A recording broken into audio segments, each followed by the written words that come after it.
六，这我很喜欢六，六是个好数字。那这样吧，他喝1杯，你替他喝6杯，如何？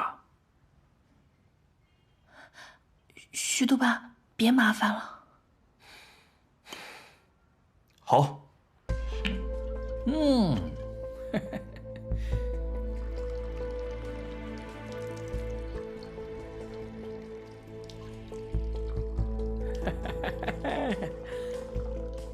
来吧。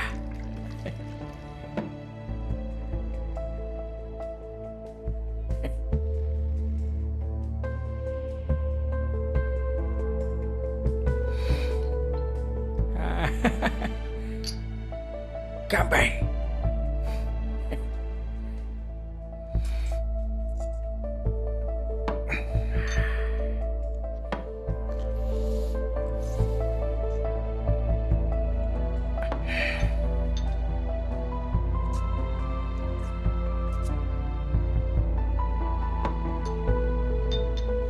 服务员，再来一瓶吧。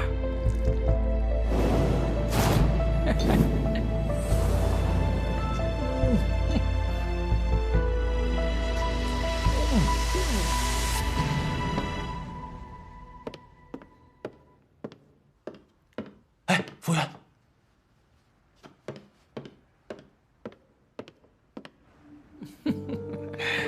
哦，哎呀，看来你的上司没什么诚意了，要不然还是你自己来吧。来来来来来，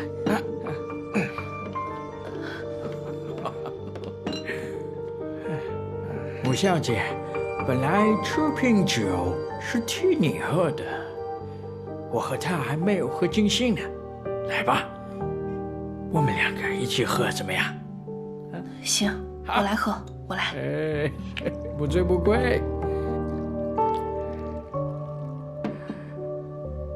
哎，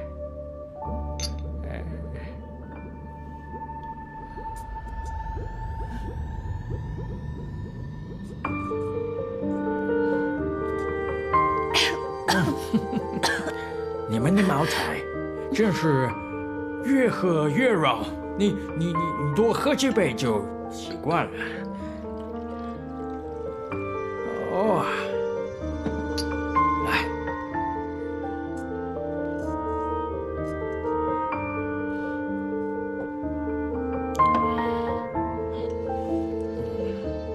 再见您，总统先生。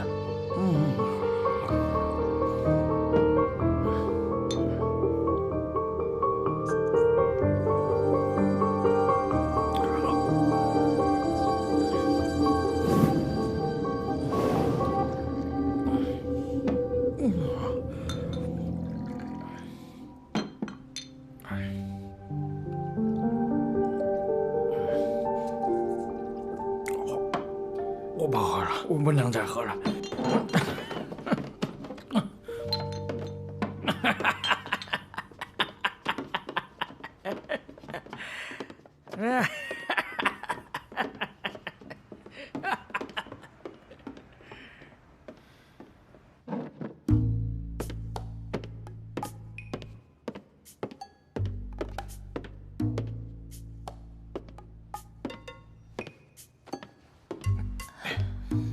我会把它喝的。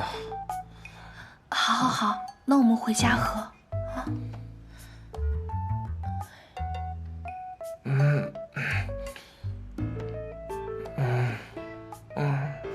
我要把它喝的。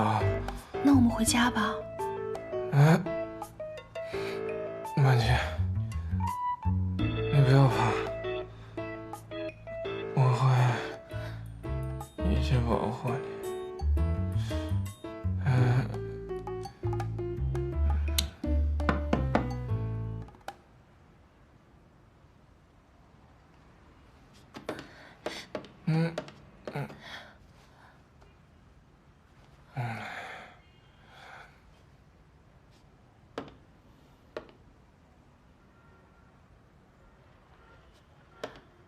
你怎么来了？该我问你才对吧？你来干什么？挖我墙角是吧？你这话什么意思啊？我只是陪许督办来处理安置谭家军的事情。我前脚刚跟费安顿谈建民团的事，你后脚就拆我台是吗？啊？那你要建民团，你也没有告诉我。告诉你，他就不用查了。你不信任我？我只相信我眼睛看到的。今天你关心我的伤，是不是就是为了帮他打探消息？所以你派人监视我？对，我就是派人跟踪你。不然你以为你桌上的白开水是天上掉下来的？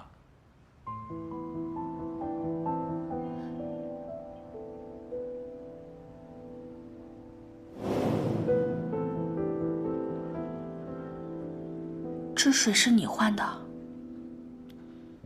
废话，谁知道你喝多了，会不会跟徐光耀？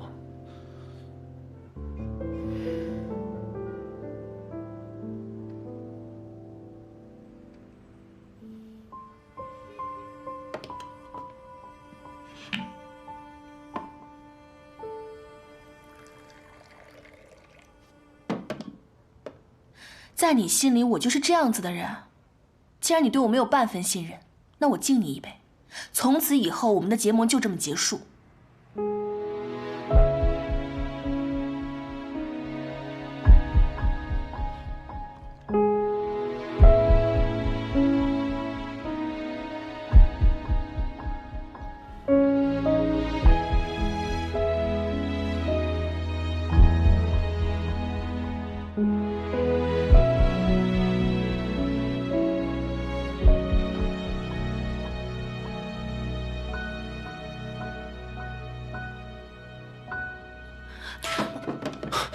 文清，没事吧？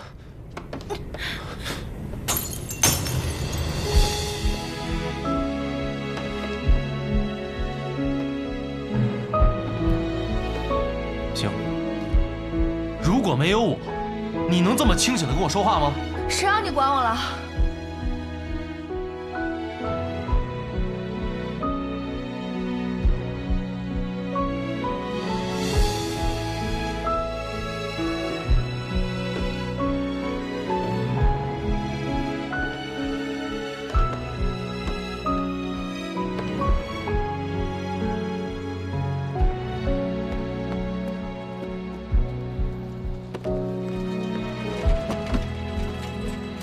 哎，司令，穆小姐跟徐督办，他们还没完事儿啊？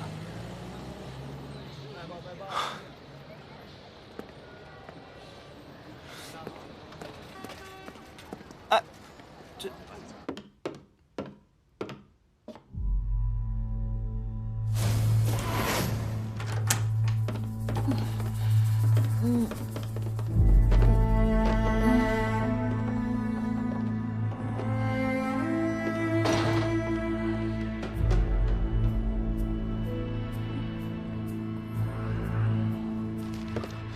你好，工部局费安顿的承包房在哪儿？这不方便透露。啊，好。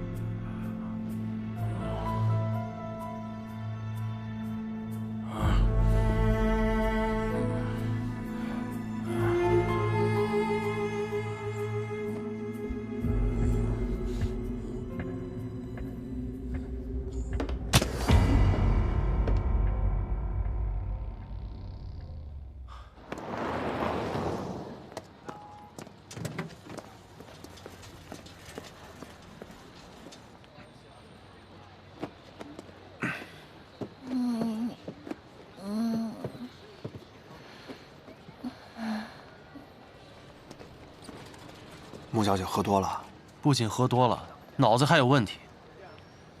一会儿你让人把徐光耀给我弄回来啊！啊，我一会儿送完你们就回去。哎，对了，把桌上那几瓶酒全给我拿回来。不，都打开了。执行命令，哪那么多废话？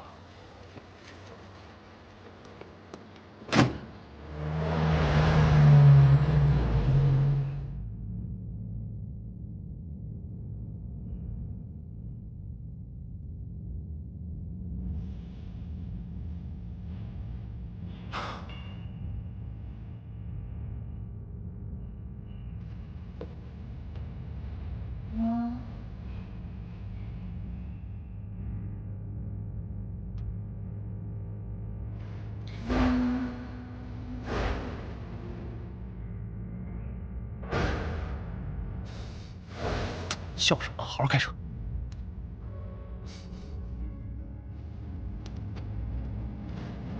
哎，别。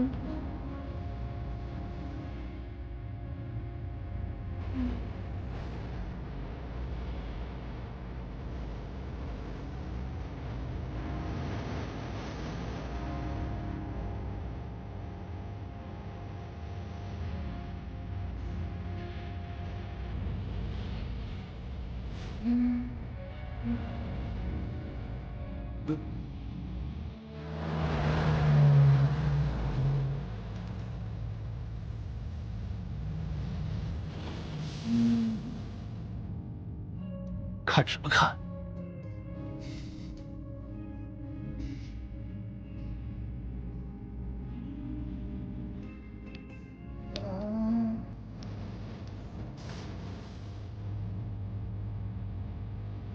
星星，星星，大蒜，快快点！啊。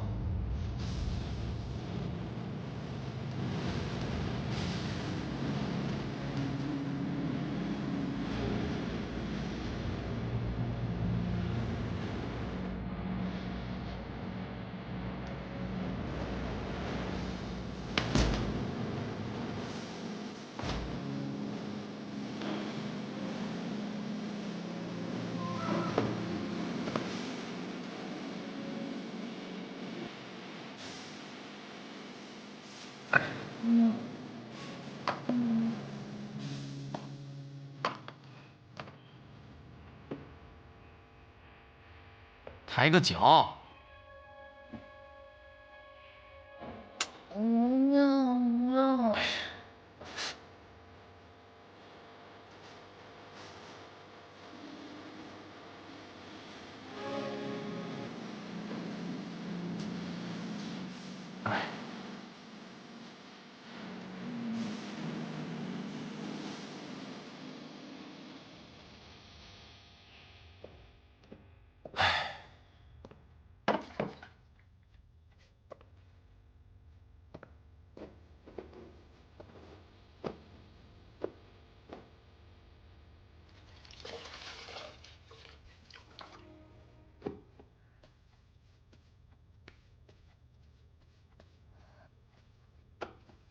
好凉快，好凉快。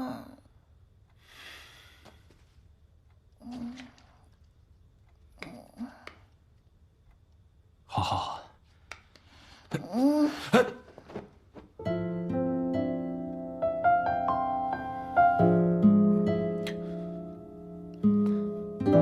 你真不把老子当男人是吧？我想喝水，喝水。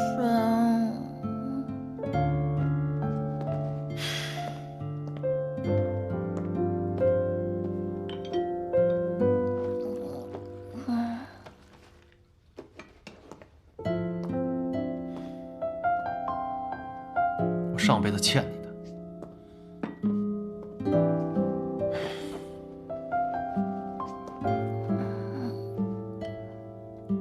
张嘴，再喝一口，啊！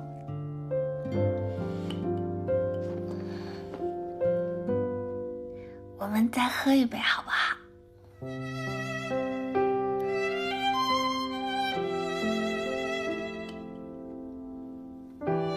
你喝多了，你先看清楚我是谁。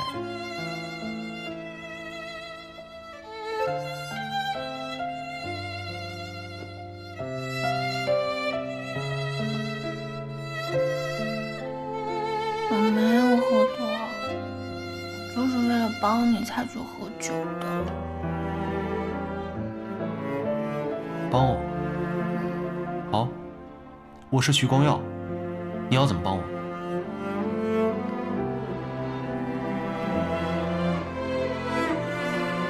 你是徐光耀？嗯。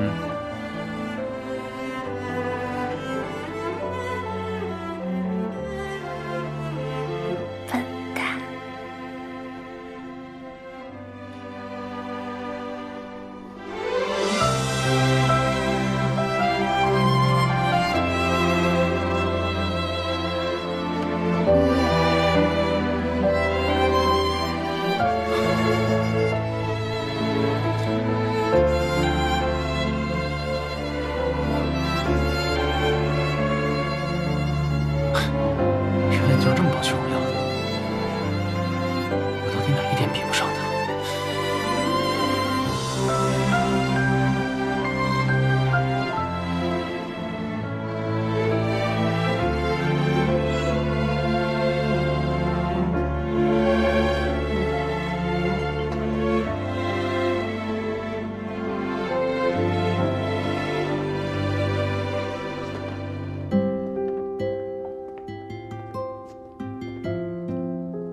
司令，你干嘛呀？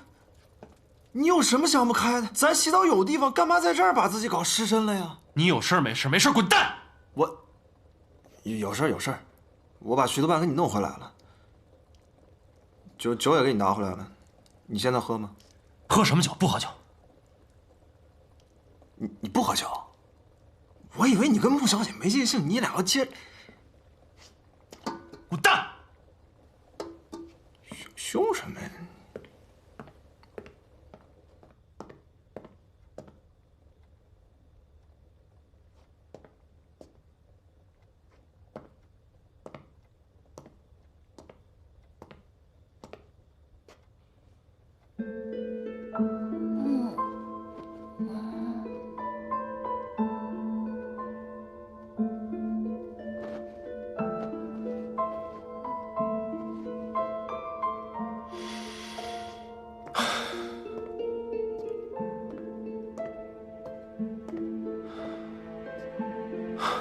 冷静冷静，现在还没到刀枪入库、马放南山的时候，不能感情用事。我得帮他打个掩护。喂，给我接木公馆。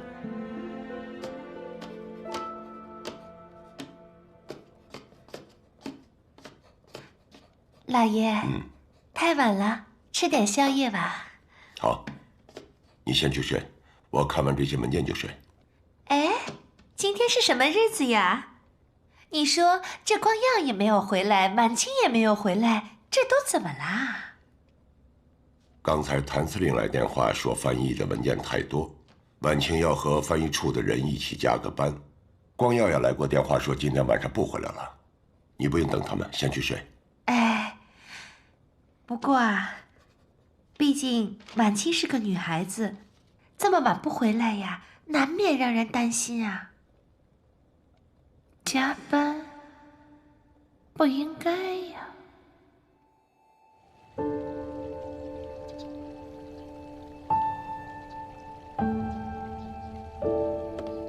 阿女啊，囡囡，阿女，哎呀，侬哪能还不下楼吃早餐呢？光耀哥哥一夜都没回来，这个小贱人也没回来，我哪能吃得下呀？唉，我听说呢，昨天晚上光耀是有应酬，莫婉清在加班。要不然这样，给他们送个早餐看看。对啊，妈，我正好可以看看那个小贱是不是加班，还是在勾引光耀哥哥。你去了才哎呀，你去了才放心呐。兴许什么都不是呢。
怎么在这儿啊？这是我的办公室，我为什么不能在？那我怎么会在这里啊？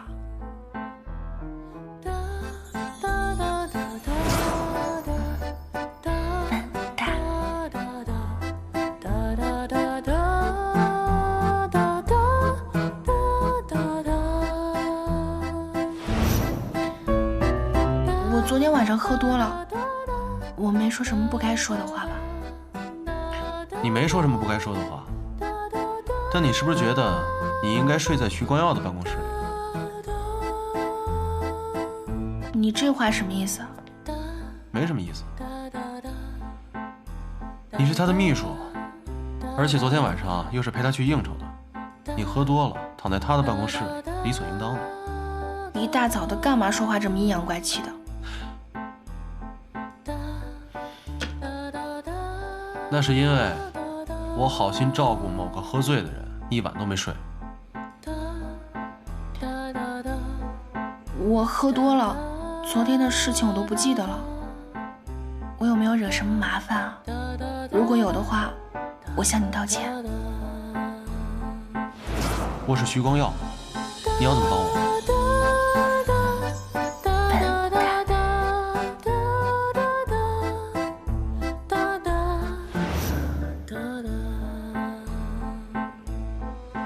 你惹了？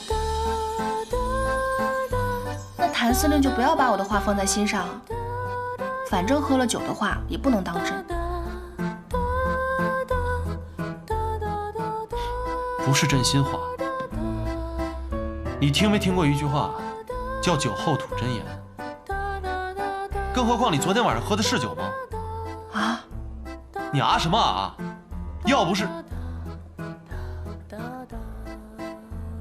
要不是因为我们只是合作伙伴的关系，我才懒得管你呢。对啊，我们就是合作伙伴啊，还彼此不信任的那种。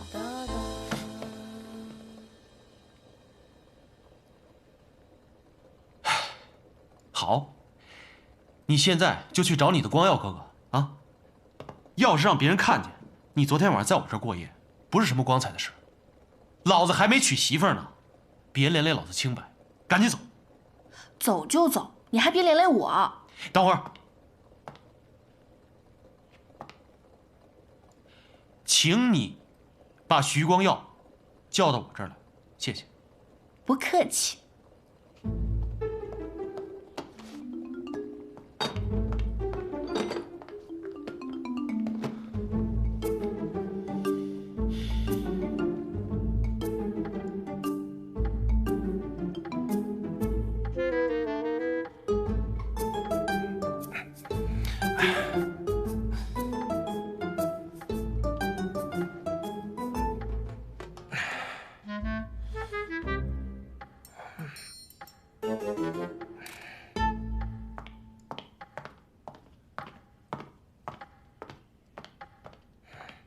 光耀哥，婉晴，婉晴，你没事吧？我没事啊。昨天晚上谭司令送我们回来的。不好意思，昨天我喝多了。后来费安顿有让你喝酒吗？没有啊，碰巧谭司令就在隔壁。哦，对了，他刚好让你过去一趟。好，你昨天肯定也没休息好，在我这边休息一下吧。嗯，好。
你找我？徐督办起得早啊，我还以为你要日上三竿才起呢。昨晚的事，多谢了。别客气。你是我司令部的人，要是跟洋人喝酒还喝不过，丢的是我司令部的脸。你早说你跟费安顿喝酒啊！你带上我呀，我喝死他。昨晚是私人聚会，本来不好麻烦谭司令的，不过也是巧了。原来是私人聚会啊，那也就是说，没聊什么正事儿吧？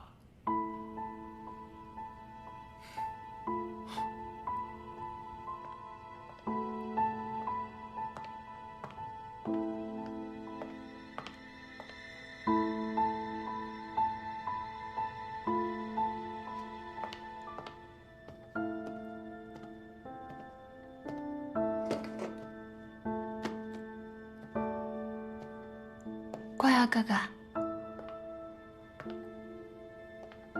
光耀哥哥，光耀哥哥！哎，怎么是你呀，这个小贱人！你怎么在这儿？你叫我什么？我叫你贱人，贱人，小贱人！你居然敢打我！我早就跟你说过。你要是再嚣张跋扈找我麻烦，我必定加倍奉还。明明是你不知道检点，被我捉奸在床。这里是司令部，你有没有想过你的一句话会给徐督办添多少麻烦？你只是心虚，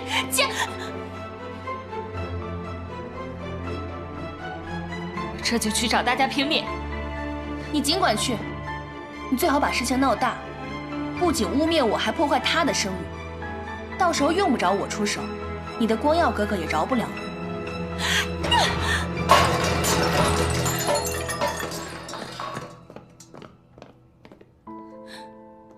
光耀哥哥，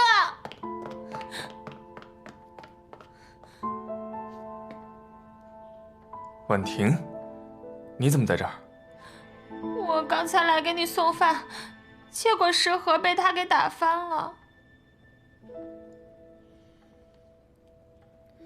我们两姐妹在叙家常，你们确定要听吗？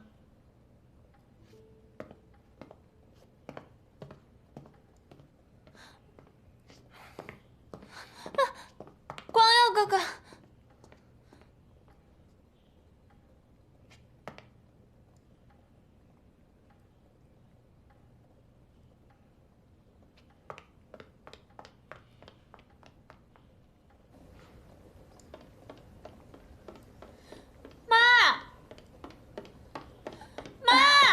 囡囡，你叫什么啊？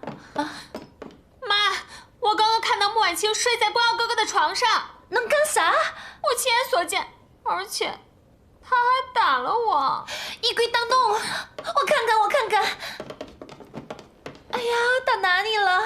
啊，他还打了我2下呢。还好，哎呀，没有破相。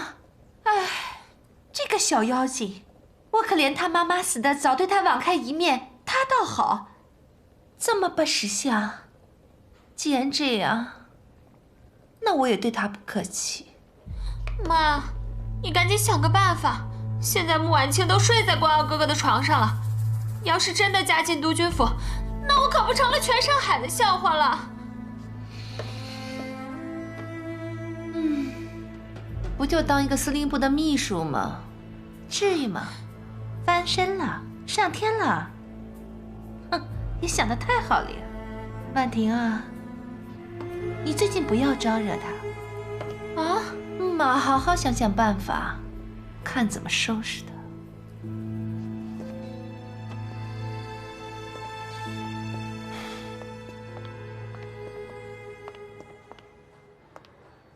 光耀哥，你怎么了？出什么事了？昨天我与费安顿聊的事，谭司令也知道了。啊，是吗？那他怎么说？还能怎么说？我说昨天我是去聊贷款的，他便说他与费安顿是谈士兵安置，大家心照不宣，却只字不提民团，也算是勉强没有撕破脸。那如果他不按时遣散士兵，执意要见民团呢？谭玄龄兵变上位之后，副帅便从前线召回了1个师的兵力，驻扎在越城，就是怕他出尔反尔。副帅能让他拖到现在，已经是极限了。他敢食言，我们就只能撕破脸了。所以徐伯伯会攻打上海。上海是各方势力所在，副帅当然会慎重。但倘若他一意孤行，也不排除有这个可能。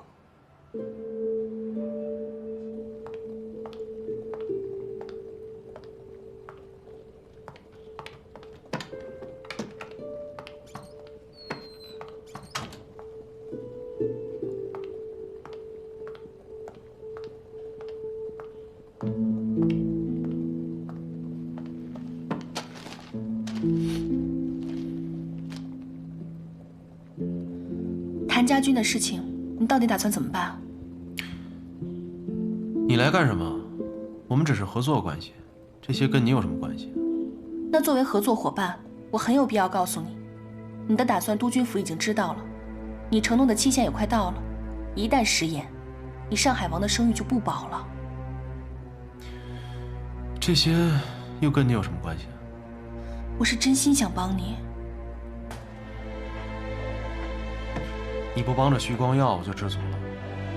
你怎么就好歹不分呢？你知不知道，徐督军已经把部队从前线调回来了，就等着和你秋后算账。一旦撕破脸，你2000人怎么对付他？他把部队调回来了。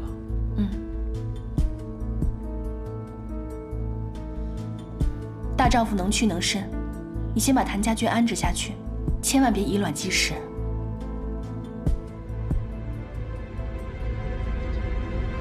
好，还有这个。好，等一下。喂，你好。关耀兄，我同意解散谭家军并缴枪，过来一下吧。好，我一会儿过去。怎么了？谭玄龄同意安置谭家军，而且要向督军府缴枪。这么说，他想通了？他怎么突然就想通了？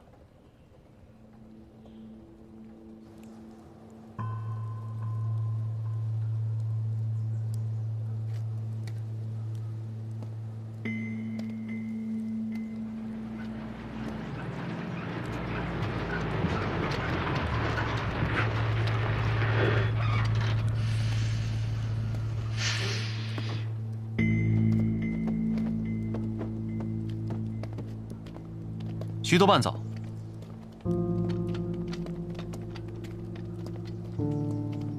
怎么样？我们可以开始了吗？请。都听好了，步枪在左，手枪在右，机枪和子弹一起上交。机枪。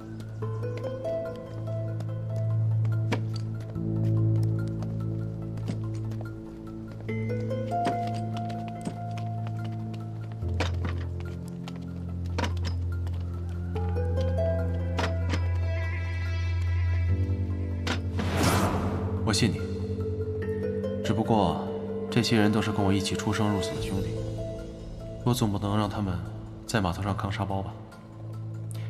我把他们当兄弟，那些老板能吗？谭司令，这原本和你打算的应该不一样吧？唉，这不都被你发现了吗？没想到光耀兄这么厉害，跟费安顿喝了顿酒，我就输得一败涂地。我输得心服口服。你看啊，我手下的这帮士兵，打仗肯定是把好手，可是干活不太行啊。你让他们拿惯了枪的手，再去拿这些纺锤和扳手，这实在是勉为其难。但是这工厂啊，可不是混饭吃的地方，是干多少活出多少工钱。所以他们要是拿不到养家糊口的钱怎么办呢？谭司令自己都说了，干多少活，挣多少钱。你家的兵既勤劳又能干，怎么会挣不到糊口的钱？对，这也是我最担心的。这工厂里的活都是技术活，有句话怎么说来着？熟能生巧嘛。可他们一进去肯定手生，到时候肯定挨欺负。所以我就想问问光耀兄，能不能跟那些老板们说说，让他们拿到和熟练工一样的工钱？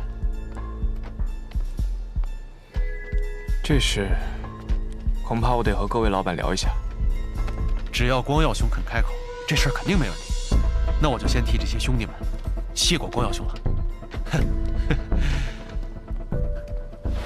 你放心，以我的判断，不出1个月就会有人求着你把兵收回去，到时候你再进民团也不迟。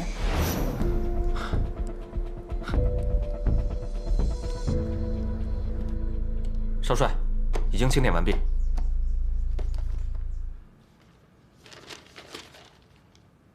没想到，谭家军的武器还真是五花八门，这简直应有尽有啊！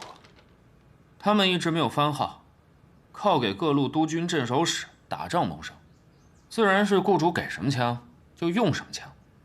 说白了，就是一支不入流的杂牌军。那这些镇守使跟督军为什么要请一支杂牌军来打仗呢？自己的兵舍不得，让他们来当炮灰呗。总之，谭家军不可小觑。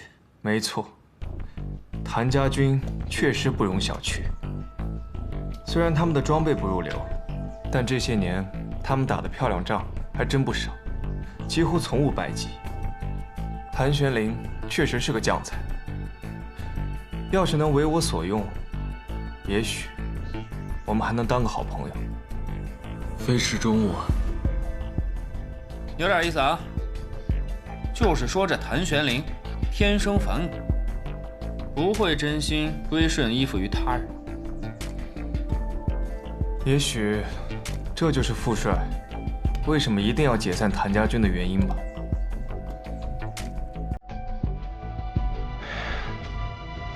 怕养虎为患。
走了几轮廓，如何拼凑两个人的火花，抱着你。